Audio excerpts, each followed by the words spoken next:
this interesting intelligence within me kind of showing up in this like, you are a sexual deviant. And it's like, oh, wait, actually, there's this unprocessed trauma that you didn't even understand was trauma that's coming up to the surface.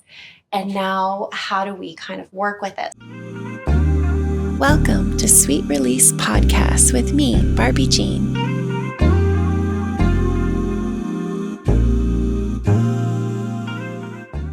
Hi, my sweets. Welcome back. I'm Barbie Jean, your host, and today on Sweet Release, I'm very excited because we have a topic that I didn't really think two and two could go together.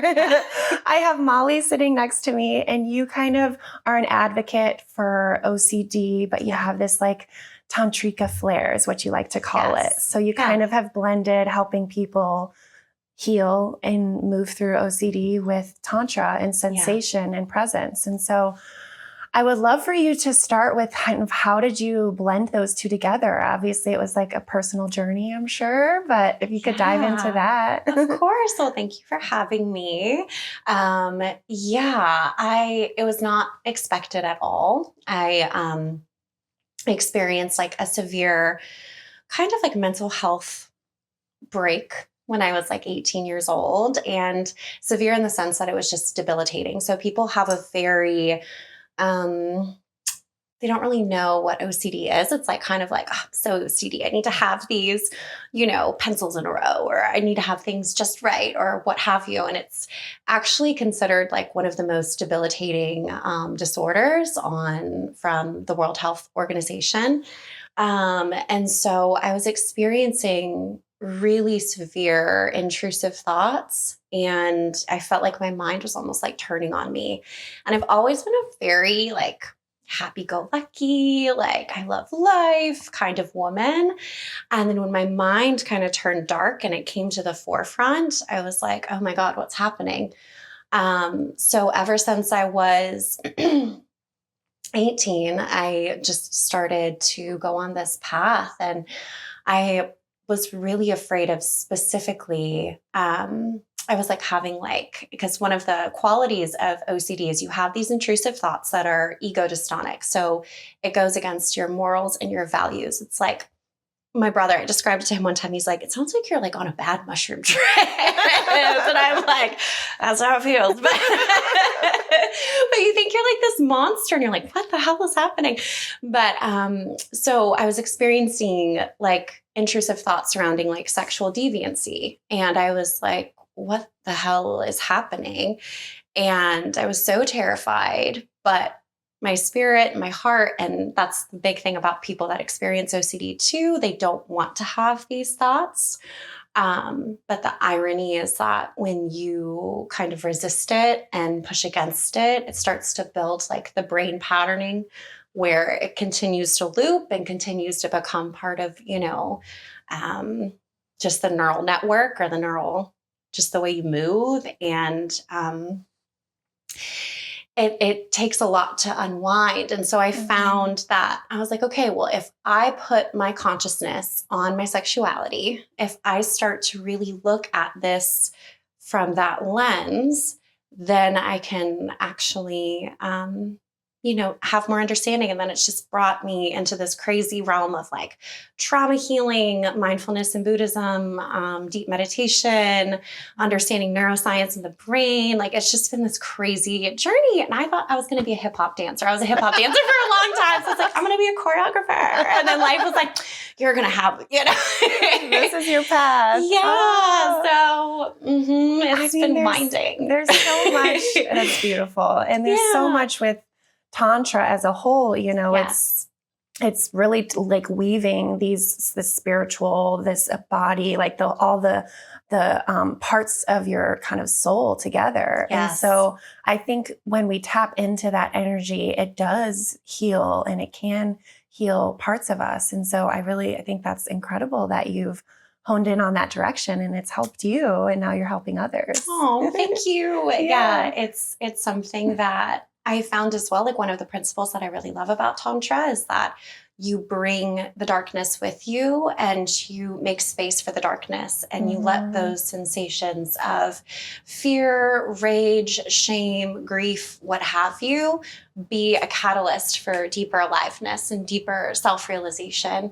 And so understanding that and even diving into more like Buddhist texts as well of just being like, oh, this is just what it means to have a mind and a human body and the human condition. And, I'm not wrong or bad. I just don't have the tools yet to learn how to work with it. So those two have kind of, like you said, wove together to, to create something that the deeper realization aspect of Tantra, I don't think a lot of people always realize. Like everyone, I think there's this idea that it's just sex and it's crazy orgies and it's, it's all these things. And like the heartbeat of the essence of that kind of path is, like the human and the divine coming together. So. Yeah, I think a big part of it too is breath in a way, and kind of embodying yourself or just kind of harnessing that embodiment and being with yourself too and with your partner. I mean, a lot of it is partnered.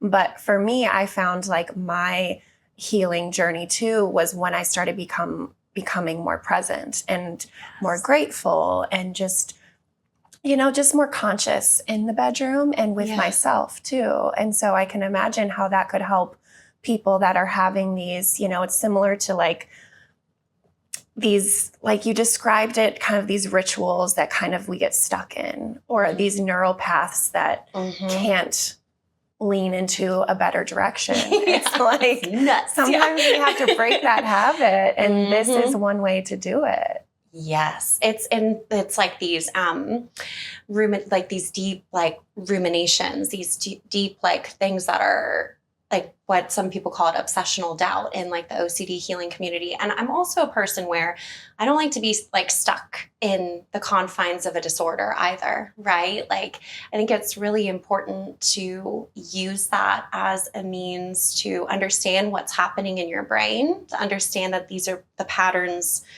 that, you're dealing with essentially, but, not being confined by it, but just understanding, like, just as if you have like chronic knee pain or you have whatever, like, this is just something you have to learn how to work with and create relationship with, which is like another aspect of kind of like a tantric perspective of like, how can I create a loving relationship with the parts of me that I don't want to fucking deal with? You know what I mean? So like when I think of OCD, I think of people that are like clean freaks or people that need everything in a specific order. But what you're saying is there's so much more to it. Oh my goodness. It's such this like, and thankfully when I was 18, I had a therapist that diagnosed me really quickly. And I was like, oh my God, thank God. Like I got that. But a lot of people go even upwards to 10 years without getting a proper diagnosis because they think that they are these shameful monsters, because they get stuck in these thought patterns and these loops. So one of the ways there's the obsession. So it can be like thoughts regarding, morality. It can be thoughts of, sexuality, of harm. Am I going to snap and hurt someone I love randomly? Like things like that. And then the compulsions, which the tricky part, and this is just like a tiny little subset. There's so many other, varieties of it, but it's like this thought that just gets stuck. And so an example would be like, oh my God, you want to like, you see a knife, for example, right? This is an example of harm OCD. You see a knife and it's like, oh my God, that's a knife. Oh my God, what if I like hurt someone with that? Oh my God, am I going to actually snap and hurt someone? Am I going to lose control? And then your brain gets stuck in that patterning. And then you try to, do these mental rituals, compulsions, and it can be internal or external. And it just kind of, you can deepen that groove and it just turns into this kind of like vicious cycle until you kind of hit it from a different angle and, access whether it's like deeper presence within yourself, tools to understand what's happening in your brain and understand, hey, this is just like your brain working differently. You're not a bad person. Everyone has intrusive thoughts. Yours just get stuck in your brain. And then you make it like, I'm an inherently horrible person. And then you avoid people or you avoid certain situations. And that's the thing that can be debilitating, or doing certain compulsions that give you this false sense or hit of safety, like temporarily. But unfortunately, deep in the groove, and your brain's like neutral. So your brain's like, oh, cool. I just ask this reassurance question one more time and I get the answer, the same answer that you get every single time. Am I a bad person, for example? Yeah. And they're like, no, of course not. And you're like, oh, thank God, I'm not a monster. And then your brain's like, all right, that's the hit. And it keeps going. And then the anxiety comes back even stronger. Does this make sense? Yeah. Could we use, I'm curious about your specific experience, because you were saying you were having these like sexual deviant thoughts in a way. So I'm sure that also is kind of shame is another way to label that, right? Like so how did that first like come up on the body? Because I think that's also a big thing of Tantra, is like noticing how it appears on the body. And maybe that's something that you recognized and helped you heal through. I think what it was for me, I've always had like a very like mystical heart. So I think I was more curious of like, there was an aspect of me that was like, all right, something's going on here. Like, I don't know what it is, but it was a deeper essence of me, like an intuition at first. My body was in such hypervigilance and fear because I thought I was an awful person.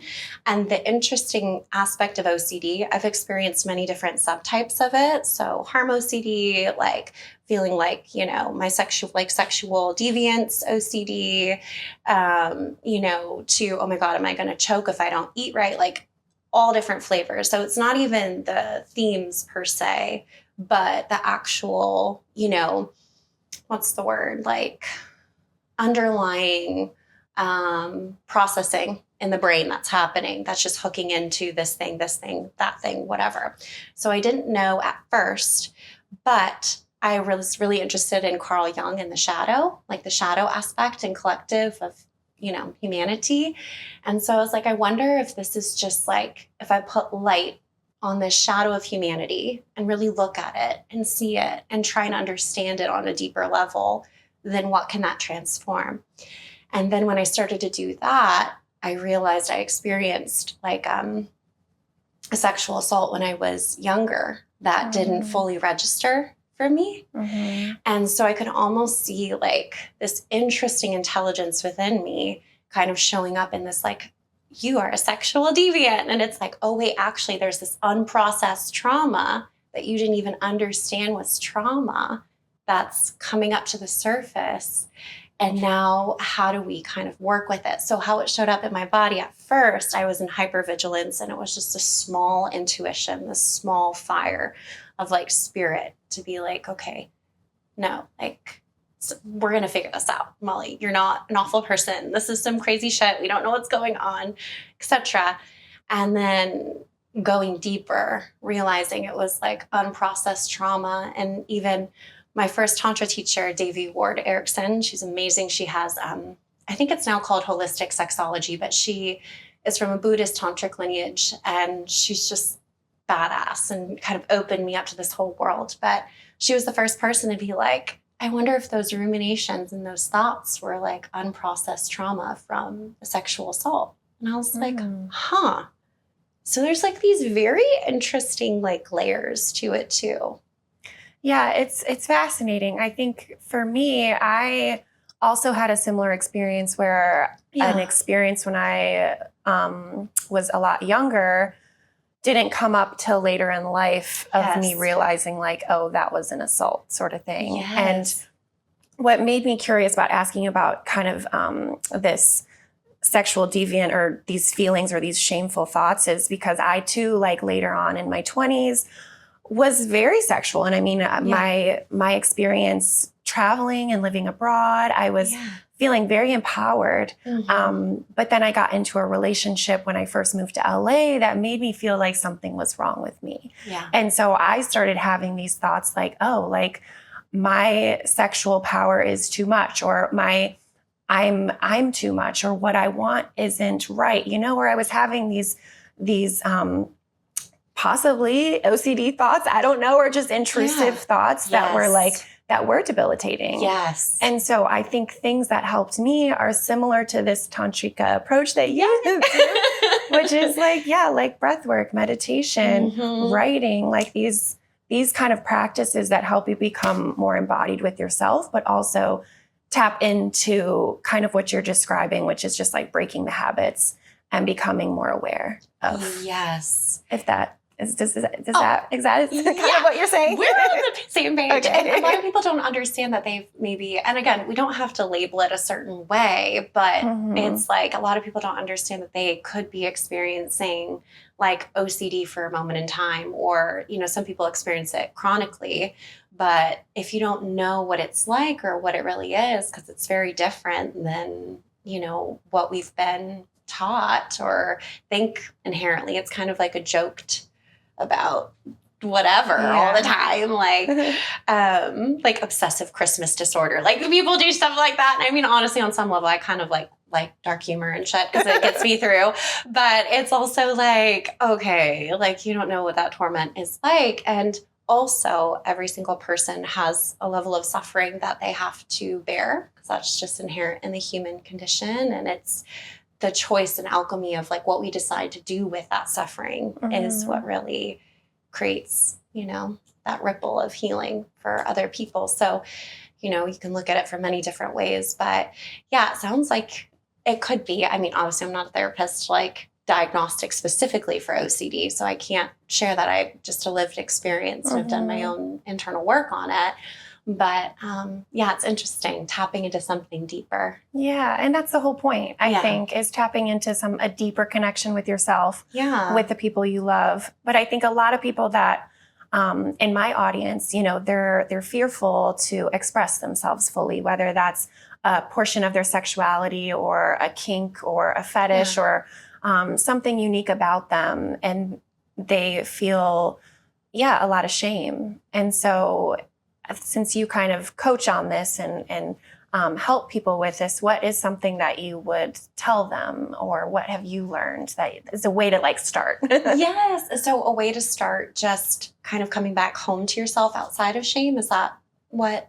Yeah. Okay. Yeah. I think one of the biggest things that I've found is coming back home to the heart, which I love, like as a big experience of tantric principles, as well as like if the heart and meditation isn't involved, it's not true tantra. Like I had a teacher tell me that, and that really resonated with me. I was like, yeah. So I'm like curious of like what their truest heart wisdom wants to share with them. So a lot of the times when I'm coaching and working with someone one-on-one, it's more of like being that kind of safe space for someone to start to explore, like, what do I really feel if we're looking at it from a curious place? If we take any conditioning, you know, even spiritual conditioning, right? From society, from family, from patriarchy, from, you know, anything, like, what is it in my heart, in my truest essence? Like, what is that thing? And so creating containers where people feel safe and loved and unconditionally seen.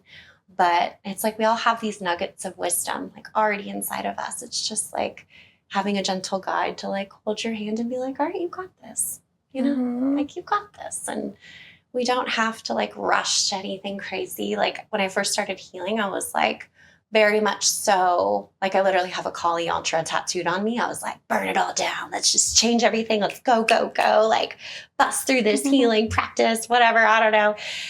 And as I've gotten older, I'm like, how can I make this as soft and gentle and still be fierce and have my own expression, but, you know, allow for all facets of me to be seen and do so in a very sustainable way. Did I answer your question? Yeah, you did. I think for me, I'm a more sensual person. So maybe for me coming home to my heart, if I'm feeling like I need to, like it sounds like you guide people into kind of realizing what it is that they love or what it is that they're feeling. Yes. Sometimes for me, I just put my hand on my heart and that helps me and take a few deep breaths. And I'm like, so that could be an easy practice that someone could do by themselves. Yes. You know, just like connecting with that part of your body and even kind of your sacral part too, because that's what I deal with a lot is this this sexual shame.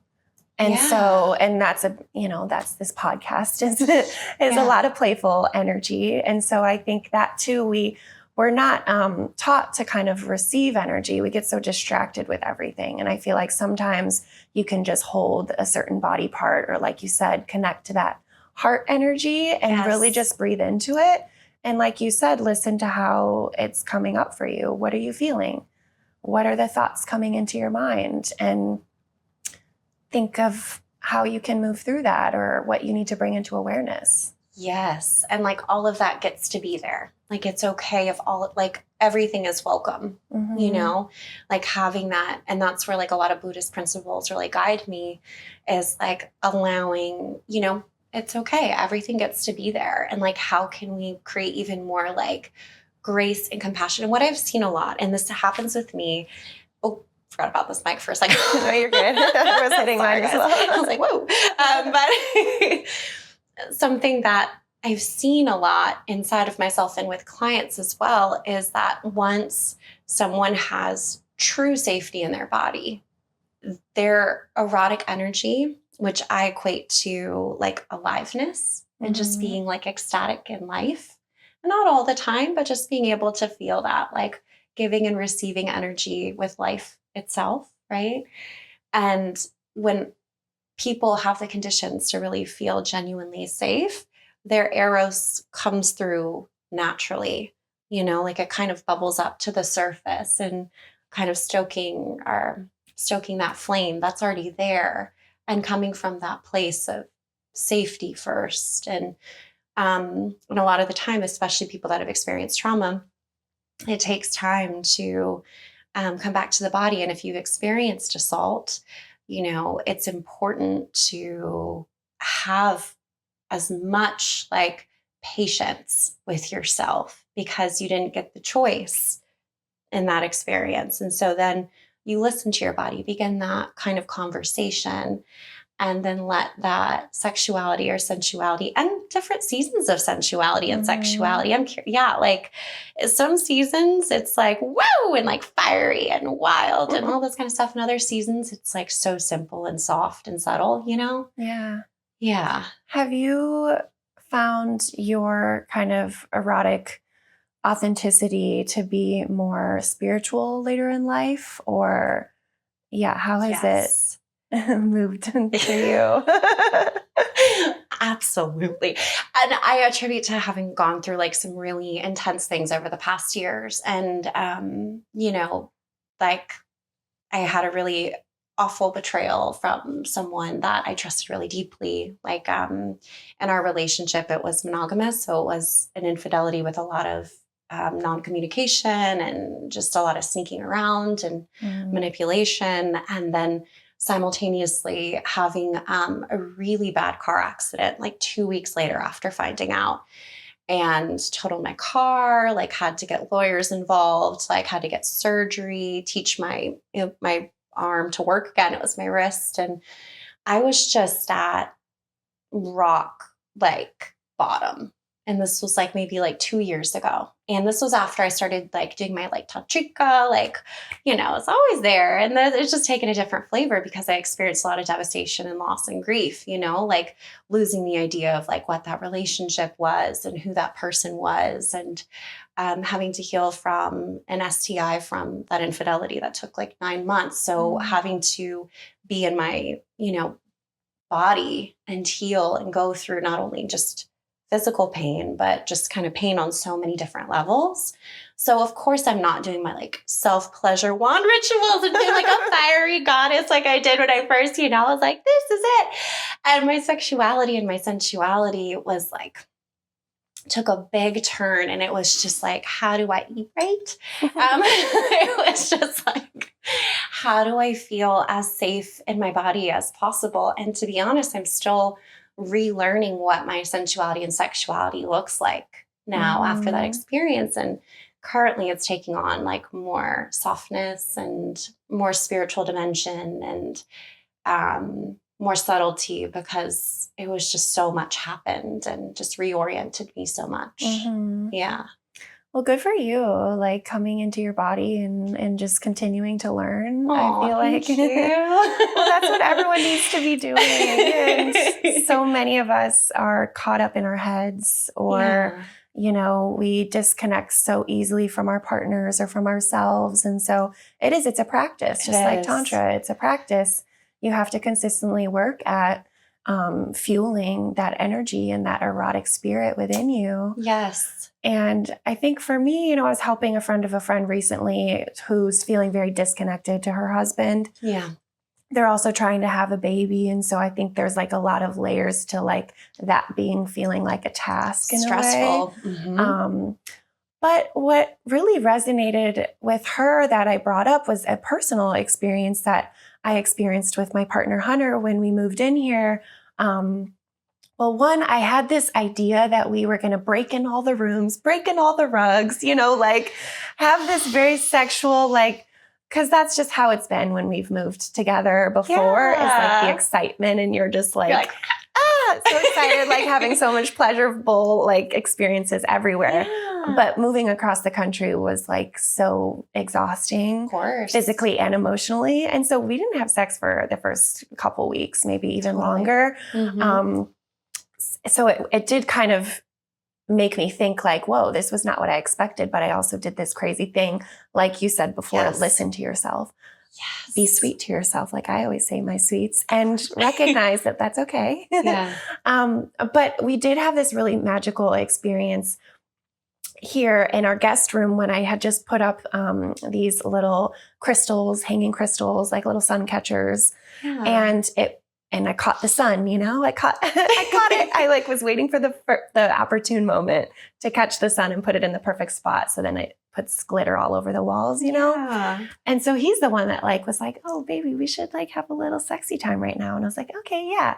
And my point is in that moment, not only was I very in tune with my body and each other, but I almost was more in tune with like this glitter on the wall, and I think the part that I find that I've learned in the last few years, becoming more present and more aware of just yourself and your connections, but also your surroundings, and to fuel that beautiful, magical energy that is happening around you into your body, or even just into your mind, to then create that nervous system flow that's going to make your orgasm feel bigger. Yes. And I think so many people, they're just stuck on, oh, I have to come, or, oh, I have to make you feel good, or, oh, we're doing this deed. This is all it is. Yeah. Or I have to get groceries. There's things that happen. And I think focusing on your breath when some of those things happen, but also like looking at things around you that make you feel good, that can kind of harness that erotic spirit in you. That's my story. I love it. I was like, bring it on, channel it. Well, it is. I love the term too, erotic spirit. I think that's so beautiful, of just like, and even just noticing those glimmers of like, oh, this beauty, and and letting that feed your sensual essence, and letting that be this kind of offering with life. And it's like pleasure as prayer, in the way one of my teachers, Miriam Hasna, has a whole course or class about pleasure as prayer. And again, doesn't have to be like you're like having tons of orgasms and it's going to look a certain way. And it has to, like, sometimes we feel like it has to go out to this whole scene, whether it's sexually or sensually or whatever. But it could be simply just like enjoying how comfortable this couch is, and letting that just like give your nervous system some, goodness, and giving your being, like fueling your being with goodness. And I love that the glitter and the sun, and you let that, move the moment and sip in that goodness into your body and into your nervous system. I think you put that really beautifully. Oh, thank you. You're welcome. Yeah. Yeah, I want to help people harness that, because that's kind of what I have found has been the most healing for me too, is just becoming more in tune with yourself and the beauty that is around us, whether even that's Mother Nature or little things that your people do that love you. I think it's just recognizing that. And that's going to feed into your sexual energy and your work life. Like it's just all going to bleed together. It's all connected. 100%. And that's definitely one of the foundational tenets of how I do the work that I do. Like that foundation. Well, you focus on Buddhism too. And that's kind of one of their principles, isn't it? Like it's all connected. It is. It's all interconnected. And so just even the goodness, feeling the goodness, remembering the basic goodness, remembering the basic goodness in your sexuality and getting to figure out like, how can I move in my sexuality in a way that is like skillful and kind and authentic and real, you know? Mm-hmm. Yeah. I love that. Yeah. Yeah. Thanks for sharing. Yeah, I would love to hear even a little more if you're comfortable sharing kind of, even, you know, dealing with trauma. I think it's so common among women. And I think a lot of your work is helping women too. Yes. Is there any advice that you would have for women to just, I guess you've kind of already said, like, listen to yourself and be present, but just maybe, or what your experience has looked at like, just to help other women not feel so alone? Oh my goodness. Well, one, whether people say it or not, everyone's going through something. And whether it'll show up at one point, whether they're having a moment of flow or not right now, right? Like life ebbs and flows, but we all have something. We all have some, you know, whether it's a pattern, an addiction, you know, fear, shame, like we're human. It's just part of the human condition. So just knowing that a lot of people put on masks in order to just survive. We have, like every person does. And so understanding like, okay, at the end of the day, we're all human beings. We all go to the bathroom. We all like, sometimes when I'm like pedestaling someone, I'm like, imagine them on the bathroom, imagine them on the toilet. They do it too, you know, like, come on. And, you know, I think a big part of my work is, not bypassing anything, but like learning how to blend joy and humor and like the comedy of how wild this whole experience is sometimes, right? And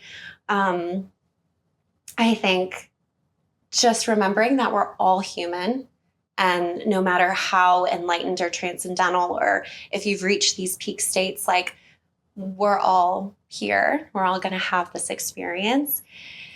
And there are tools and there's modalities and there are options to heal and to feel a little bit better. And sometimes in my darkest moments, I'd be like, okay, how can I get through like the next breath? Like, how can I get through, you know, like, what is that one tiny, and I love this, the sweet spot. What is that next little sweet spot that I can be like, oh, okay, this like way the sun is coming in right now, or the way this, you know, this beautiful animal's here with me, or how comfortable this couch is. And, you know, just building up those tiny gratitudes, and, but also being like, okay, this fucking sucks too. We don't have to pretend like you're not going through pain. I think that's a really harmful thing that I've seen sometimes in certain spiritual communities.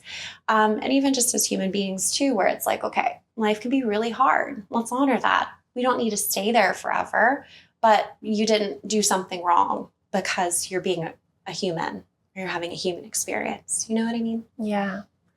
Yeah. And also to add to that, which I think was absolutely beautiful. Oh, thank you. Thank you. To add to that, I think whatever you feel, yes, it sucks. And yeah, it's good to like normalize that pain. But I also think like sit with it and breathe into it. And see where it's coming up on your body. Yeah. Because for the longest time when I had pain, or a kind of more of a negative emotion, frustration, embarrassment, shame, that sort of thing, it would feel very heavy, but I would just kind of like brush it under the rug, or do what we're kind of taught to do, you know, when you're kids, is like, you know, you have to sit in front of the door and think about what you did, you know, at least that's what I had to do, my little timeouts and stuff. And so I think like we're taught to kind of, you know, forget about it and not feel it. So for the longest time, I felt like I wasn't even feeling the assault, the pain, the grief that I went through. And so when I finally just like sat and like thought of that pain, it was debilitating, but it's like, oh, okay, even if I can just sit with that for a minute, because that was like all I could do at that first time, that was healing, and it was weightlifting too. And so to add to your beautiful point is to also just like sit with it, breathe through it, even if it's just a minute or two, and allow yourself to feel that pain, how it resonates on your body, because I do believe that it starts on our body. Like that's where we feel it first. And so I think that is what's helped me too quite a bit. I really like the way that you say on the body too, because it's like this, it can be a sensation. It can be like, like your gut just. Yeah, tightness of the stomach is a big one for me too. Me too. Heaviness on the shoulders. Oh, sometimes my choking. Throat. Yeah. Me too. Or I'm like, and so it's this very, I feel you. I like the way that you say the tightness, not tightness on the body, just staying with the body and learning how to be with it. And you build like more self-trust, and you build like this idea, like this kind of camaraderie with yourself of like, baby girl, I'm not going to leave you, like it's okay. Like you're not broken.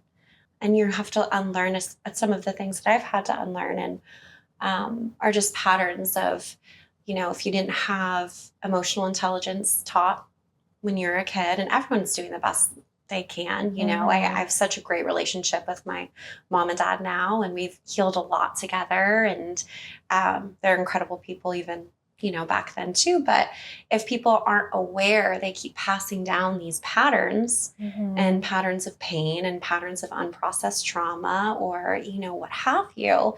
And until someone stops and looks at it, it can keep going. So I also want to shout out like you and me and all the people that are sitting here and doing it and breaking these cycles, because it's no joke, like it kept going. And we were like, okay, you know what? Like, yeah, it's a way to give yourself a little hug too. Yes. Like whatever that is, if it's a present moment, a sweet prayer or whatever it is, it's like, yeah, you're almost giving yourself that kind of spiritual hug, which is nice. Makes you feel not alone. Oh my goodness. Yeah. And you're like, no matter what, like, I'm not going to abandon you. It's like you like tuning into little you, small you, and just being like, okay, I got you, even if it's super scary. And even if we don't know what's going on right now, like, but we can do this, Yeah. Well, are you channeling a relationship in your life right now? I know you went through a breakup a couple of years ago, but are you? Oh my goodness. I actually have an amazing partner. And I will say, and that's been an interesting dance of like because after my last partner, I was like, okay, Molly, like, we cannot keep playing out this pattern. Like, we got to go deep. Yeah. We got to heal some attachment trauma wounding. We got to do the damn thing. And I am honestly in the safest and healthiest relationship I've ever been in. Kindest man. I love him so much. And it's interesting because it's made me have to like face my wounds in a deeper way, because when you're actually safe with someone for the first time and you're not playing in those patterns of like toxic, like trauma bonding, etc., then so many things can come up. So that's been an interesting dance of like, but with the right person. And, I still do my own kind of therapy outside of this for myself, just to keep myself even keel. And, healers need healers. Yeah, but he's amazing. Yay. Oh my God, I love him so much. Yeah, I know. That's my boo. Yeah. When you feel safe, it's a completely different kind of relationship. Just like you were talking about, when you feel safe with yourself, it's like completely different energy. Yeah. So it's, the vulnerability now can be deeper. And now that you are more aware and, present in yourself, it's like that just bleeds into that relationship, and it just can just be so much more magical. Yes. And just being able to like, I don't know. It's been a weird ride in the sense that I've had to like trust again. Like I had some trust issues after that last experience. And so just being with someone, but someone that will stay committed and someone that'll be there and someone that will be like, okay, it's okay if this is coming up for you. Like, who actually has that emotional safety and that kindness. Kindness is like the biggest quality. Someone who's integral with their actions, like so hot. Agreed. So hot. And so it's like, and it goes back again to that safety. And then from there, when you actually feel safe, then you can explore more, say sexually and sensually, because you don't feel like, you feel like you're held, and it's okay to like, that's one of my biggest keys as well too, I think, with the women that I work with. And it's like, like you want to be with a safe human so that you can totally experience that blossoming. And you blossom more yourself too. Yeah. When you're feeling centered, you only feel like you're able to be more empowered. Yeah. And grow. And I found that with Hunter too, because in previous relationships, I was feeling like my light was being dimmed or snuffed out. And with him, it's like, no, he encourages me to be my creative, my sexual, self. And it makes me feel just even more creative and more excited to produce and create and try new things and explore. Yeah. And so that's really beautiful when you do find someone that makes you feel like you can just keep burning brighter. Yes. And actually like wants to like collaborate with you with your brightness and like lifts you up. And I think especially we're just getting to know each other as well, even on this podcast, but, being a powerful woman and being rooted in your purpose and, these kinds of qualities, with the wrong people, it can really like I used to believe that if I was powerful and in my full light and in my full shine and purpose, that I wouldn't be able to be loved, or I had to just put myself down a little bit more. And I think a lot of women receive that conditioning either subconsciously and definitely subconsciously, I think, through the culture.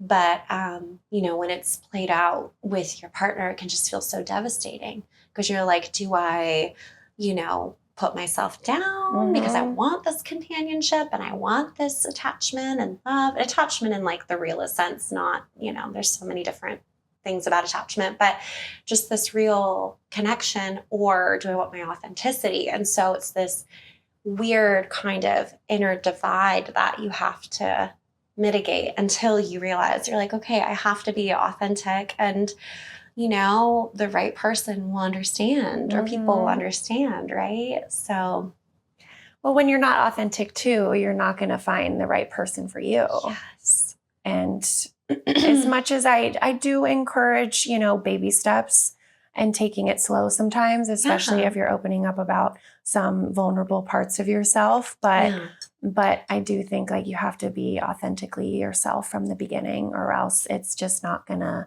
mesh well. Yes. And that's something that I learned as well after going through all that. I'm like, okay, I've been through hell and I'm going to be like real about anything that's kind of coming up. And I've had to like learn how to do it more skillfully sometimes, but I won't let my voice like not be seen, because that was a big aspect in my last relationship, that I put down my voice and I just put myself down, and I listened to this person who was operating, everyone has their own path, and it's not my place to share his whole, experience. But that's a big commitment that I took to myself, is like, my voice deserves to be heard. And his voice deserves to be heard as well. It's not like my way or the highway. Like, it's like, no, it's, but I also have a seat at the table, and it's equal footing in that way, Yeah. Excuse me. Yeah. And I think maybe that's also why your throat sometimes feels pain and like weirdness. It's like your voice, like you weren't able to be your full self. And I felt that in a previous relationship too. So I couldn't speak what I wanted because it was constantly, just not getting received. Oh my God. So met with defensiveness or like belittling or certain things like that. And a lot of it too could be very unconscious on the other person as well. I don't think some people, of course, there are people that I think, might not have the greatest intentions, but for the most part, I think people can just be operating from unconscious pain most of the time, and not even realize what's happening. So You got to have forgiveness and compassion. Eventually, it took me time, Mhm. but I have As it forgiven them. does, Oh my as it God. But does. I can't just be pissed at the world all the time because someone treated me poorly because of their own pain. Like, Mhm. that's exhausting. It's exhausting in my body. I went through time to get there, and practices to get there, and anger and all the things, the processes you need to. But yeah, forgiveness has been huge. Mhm. Mm-hmm. I love that. Yeah, forgiveness, welcoming the sweetness, and the sweet releases. I mean, that's a pretty good segue. I would love to know your last sweet release if you're comfortable sharing. I think it was about a week ago. And it was just like a little like down and dirty moment. And it was just so funny because it was like, I love it as well when you're being sexual with your partner, where, and I won't go into all the details because I want to respect his privacy, but enough where during we were laughing because something dumb or silly happened. And then it's like being able to be playful in your sexuality with your partner means so much. So yeah, just lots of giggles and lots of goodies. So I love when that playful, silly energy comes up in the more vulnerable moments. Oh my God. Because often we laugh when we're feeling vulnerable or scared, or sometimes it can be a way to like cover up emotion. But in the playful spaces, I've found like when that laughter comes in or when that silliness comes, it's like those are the moments you will remember. Yeah. And it's just like, oh, okay. Like we get to be here together. Yeah. Like it's good. It's real good. So yeah. Oh, thanks for sharing. Yeah, so thank sweet. you. And I appreciate you coming on and kind of giving a little bit more of your wisdom with my audience. Is there anything else you'd love to share or how people can find you? Yeah. So my the best way to find me is my website. So it's going to be www.mollybina.com. And then also my Instagram if people are into just seeing what it's a different kind of segue from my professional like website. It has a little bit more intimacy in my life, but it's at Molly.Bina, Molly Bina. Perfect. And I'll link all of that below. Oh, thank you. It's nice to meet another spiritual sister here in the South. So thanks for being here. Of course. Thank you so much for having me. I appreciate that, Molly. Yeah. And to my sweets, be sweet to yourself. Be here. And as always, welcome the sweet releases. We'll see you next time. Mwah. Thanks, Molly. Thank you. Thanks, baby girl. Aww.